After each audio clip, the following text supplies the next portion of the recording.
Buenas tardes, estimados estudiantes. Este es el video 1 de la clase 1.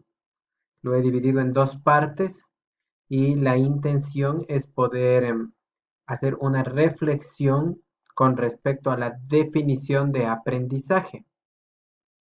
Ustedes saben, nuestra unidad de análisis se denomina aprendizaje y desarrollo en la niñez y la adolescencia, y para poder iniciar y contextualizar nuestra unidad de análisis, es indispensable el poder levantar una definición de estos dos términos.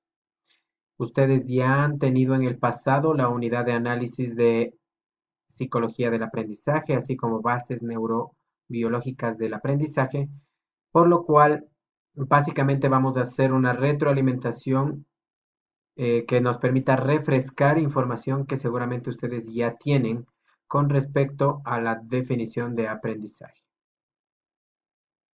Como introducción, cabe decir que el aprendizaje es el establecimiento de nuevas relaciones temporales entre un ser y su medio ambiental. Tenemos que tener muy en claro que cuando hablamos nosotros del medio ambiente, del entorno, del contexto que le envuelve al sujeto, no nos estamos refiriendo exclusivamente al tema de lo natural o la naturaleza, sino a también los ambientes familiares y el contexto social, cultural en el cual el sujeto se desenvuelve. Es decir, al hablar de un tema ecológico, incluimos todos los contextos en el cual el sujeto se desarrolla. Es importante esto, ¿por qué?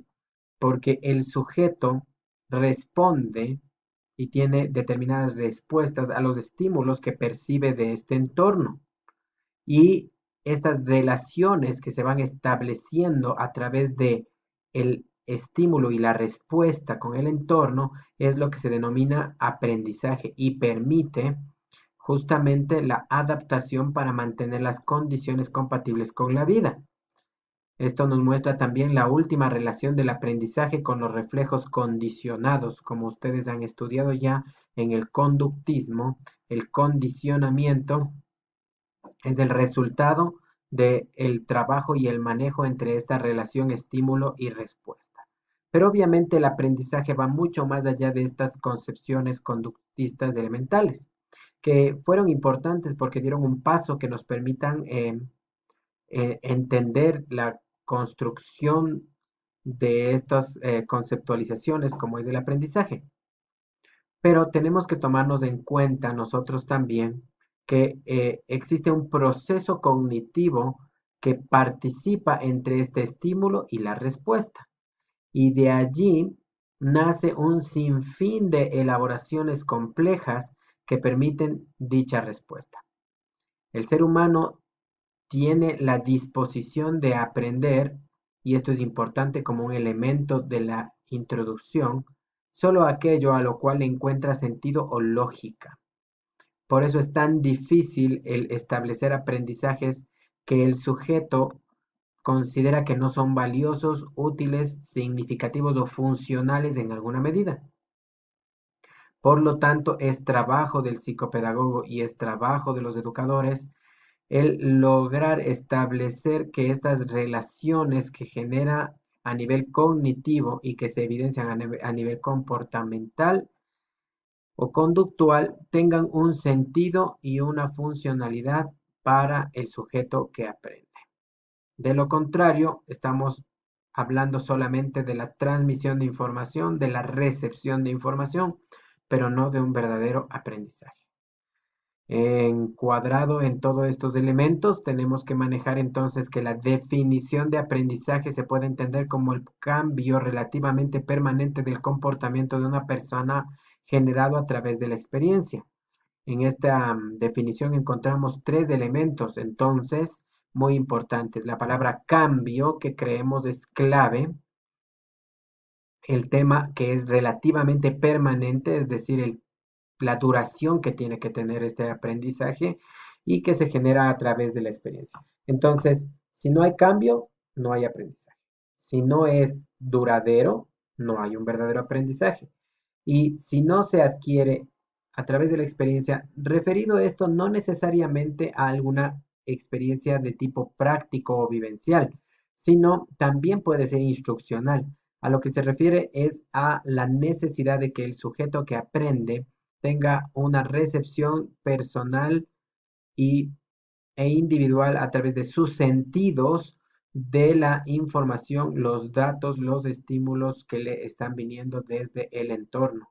Entonces, indispensable, sea por instrucción o sea de manera práctica, que el sujeto pueda vivenciarlo a través de sus sentidos y adquirir esta información. Entonces, es un cambio muy importante el término. Tiene que haber una transformación que se evidencia irremediablemente a través de la conducta. No podemos hablar nosotros de que hay un verdadero aprendizaje si es que el sujeto no demuestra haber adquirido estas habilidades, como menciona más abajo, adquisición o modificación, una vez más, miren la palabra, de conocimientos, estrategias, habilidades, creencias o actitudes. Entonces, se tienen que evidenciar en la conducta, pero las transformaciones, los cambios se producen de manera mucho más profunda e interna en el sujeto, a nivel de los procesos cognitivos, a nivel de los procesos neurofisiológicos que ocurren en su cerebro. Entonces, es ahí donde se deben dar las transformaciones, pero no olvidemos que se requiere que puedan ser demostrables o evidenciables para confirmar que dicho aprendizaje se ha dado. En lo que se refiere a los seres humanos, requerimos y usamos el aprendizaje como una estrategia que nos permite adaptarnos a las exigencias que los distintos contextos nos demandan. Nosotros hemos aprendido a no tropezar dos veces con la misma piedra, hemos aprendido a buscar la forma de adaptarnos para sobrevivir. Pero este cambio es producido tras una serie de asociaciones, estímulos, respuesta con el ambiente.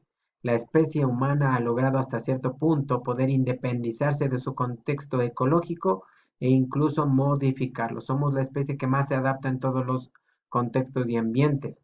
Pero este tema de la adaptación no implica solamente cambiarnos a nosotros para poder sobrevivir en un entorno en particular, sino que hemos llegado al extremo de poder cambiar el entorno para nosotros poder sobrevivir. Es decir, no adaptarnos nosotros al entorno, sino adaptar el entorno a nosotros.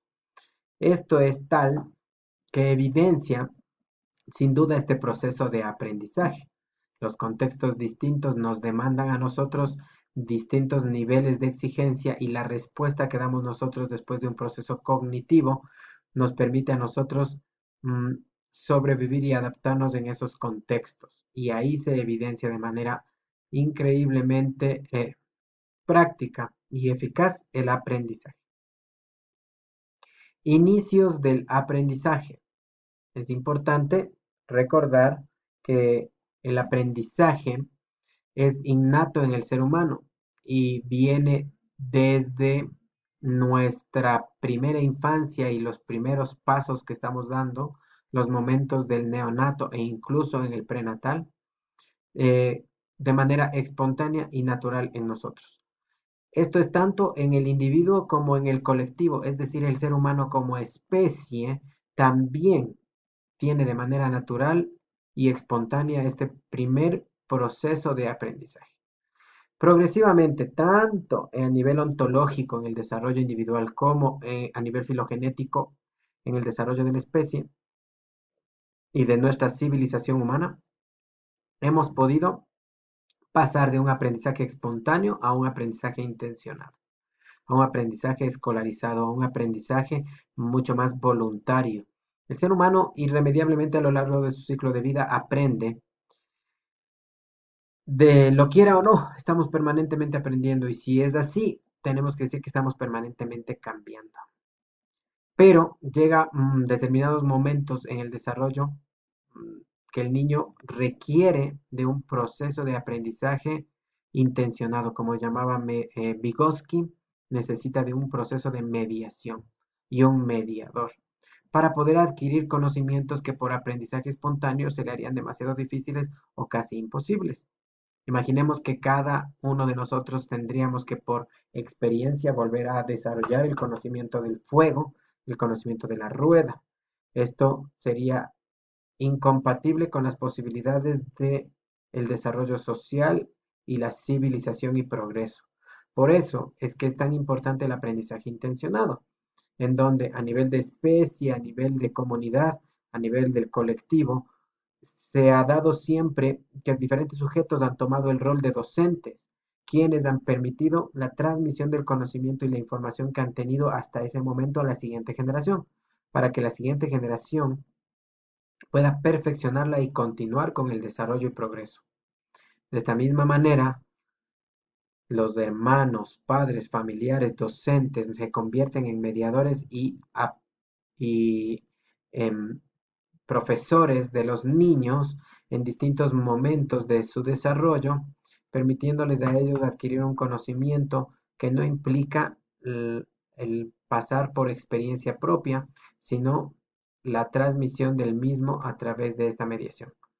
Entonces, el aprendizaje espontáneo es muy lento, complicado, doloroso, mientras que el aprendizaje intencionado, formal, escolarizado, organizado, planificado, es más eficiente y logra en el sujeto desarrollar estas habilidades necesarias para continuar en su desarrollo y como sociedad para continuar en el progreso y civilización. Vamos a dejar hasta aquí este primer video y a continuación seguiremos con otros elementos explicativos que nos permitan comprender en su totalidad, revisar, reflexionar la conceptualización de aprendizaje. Muchas gracias.